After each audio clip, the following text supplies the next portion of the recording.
le bitcoin c'est pas bien, ça pollue, c'est énergivore, il faut bannir le bitcoin. Bon, moi ça me fait chier tous ces gens qui disent des conneries comme ça, qui s'arrêtent à la surface et qui cherchent même pas en fait. Donc j'essaie de faire cette vidéo pour contrebalancer un petit peu toutes les bêtises qui peuvent être dites. Et je vais donner plusieurs exemples positifs de l'impact du bitcoin. Et oui, il y en a quand même un peu. Bon, je sais pas si c'est une vidéo coup de gueule, mais un peu quand même, ouais, un peu. On va pas se laisser emmerder quand même. Du coup, tu vas liker cette vidéo si t'es d'accord avec moi. Et puis tu vas t'abonner à cette chaîne. Et me suivre sur mes réseaux sociaux, afin de continuer de prêcher la bonne parole.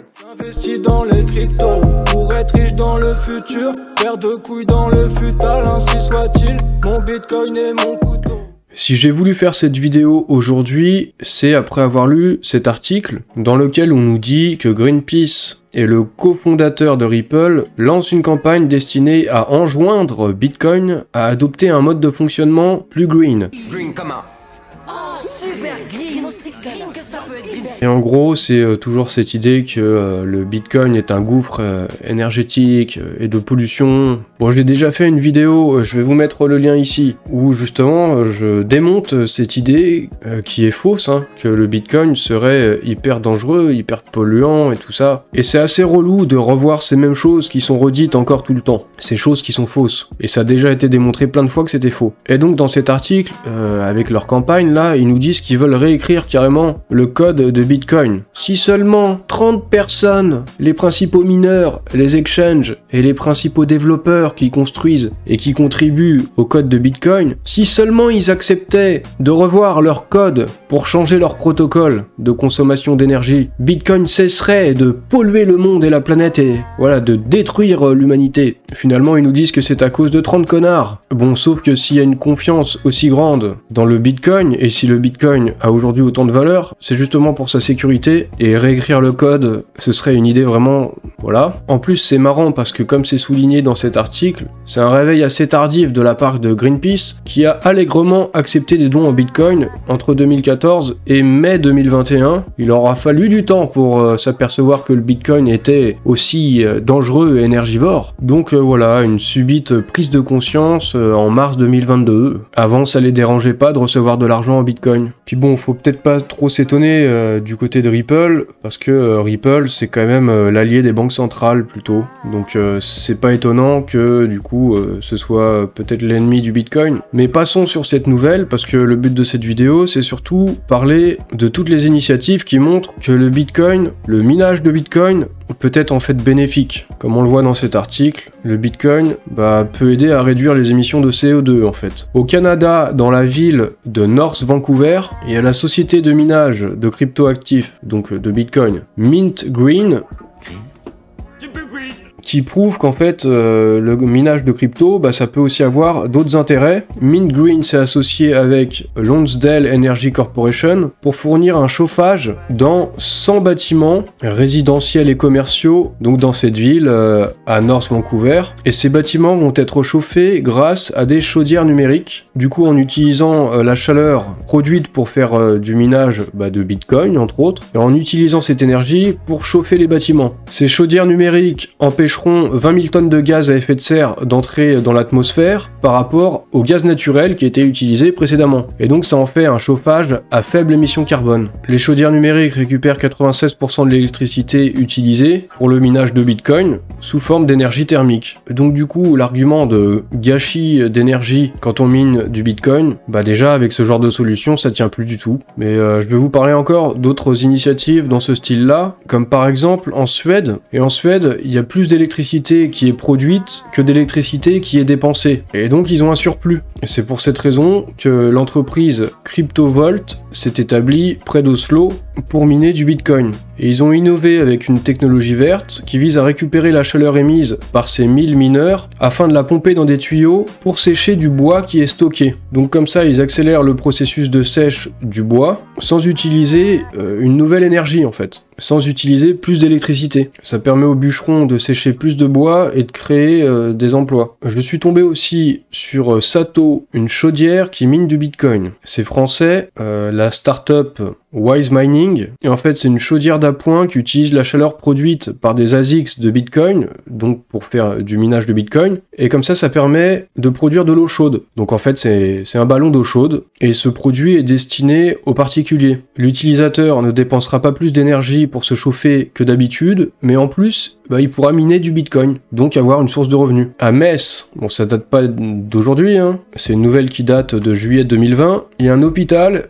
qui est chauffé grâce au minage de crypto. Je vous laisserai aller voir l'article vous-même si vous le souhaitez, puisque ce sera en description. Je mettrai tous les liens en bas de la description, mais en gros ils font un recyclage de l'eau chaude qui est émise par ces machines à miner du Bitcoin, parce qu'ils ont besoin d'eau pour refroidir tout ça, et donc ensuite ils ont de l'eau chaude et ils se servent de cette énergie pour chauffer l'hôpital. En cherchant un peu, encore une nouvelle qui est pas récente, qui date quand même de 2018, il y a une autre société française qui a fait un radiateur qui permet de miner, on fait du minage et en même temps ça chauffe, et donc ça remplace un radiateur traditionnel, même si c'est quand même un peu cher comme produit, mais ça montre qu'on peut vraiment, grâce au minage de Bitcoin, utiliser cette énergie pour d'autres choses, comme pour se chauffer. Et il y a pas longtemps, je faisais un tweet en disant que l'histoire s'écrit sous nos yeux, en prenant en exemple cette vidéo, c'est au Salvador, ils sont en train de faire du minage, et en fait d'utiliser l'énergie des volcans, la géothermie, pour produire de l'électricité. Et finalement, cette activité de minage,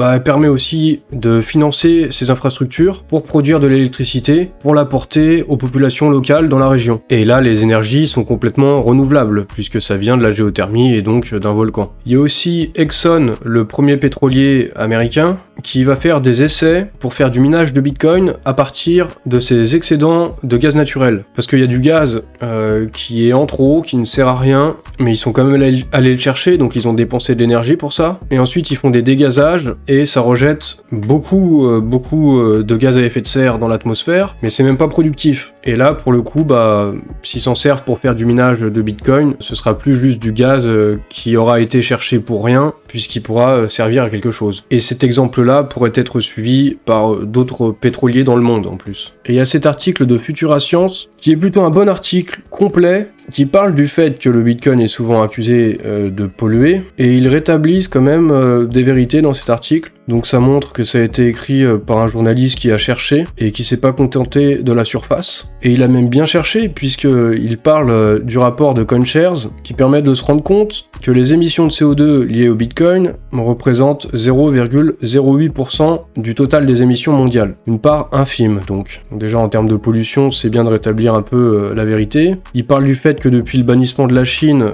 du minage en Chine, le minage de Bitcoin est devenu plus écolo. Il parle bien du fait que la tendance générale est à l'amélioration. Les mineurs se tournent de plus en plus vers les énergies renouvelables. Que par principe, le souci des mineurs est de repérer des sources d'approvisionnement les moins chères possibles. Et donc, pour faire ça, ils se tournent vers les surplus d'énergie qui seraient perdus de toute façon, parce que ces surplus sont vendus beaucoup moins cher, que la part des énergies renouvelables dans le minage de Bitcoin est estimée à 56% au niveau mondial, et il parle notamment des excédents de gaz naturel qui brûlent du gaz non désiré issu de l'extraction et qui le rejettent dans l'atmosphère. Et donc comme on vient d'en parler juste avant, c'est aussi ce que fait Exxon, sauf que là, ils vont utiliser ces excédents en plus pour miner du Bitcoin, plutôt que juste de polluer pour polluer. Donc cet article de Futura Science est plutôt un bon article complet qui explique bien les choses. Donc voilà, il parle de toutes ces initiatives vertes, il parle du cas de North Vancouver au Canada dont je vous ai parlé, et ils disent bien que l'histoire du Bitcoin va dans le sens d'une réduction de la consommation. Un article très complet que je vous invite à lire si vous le souhaitez.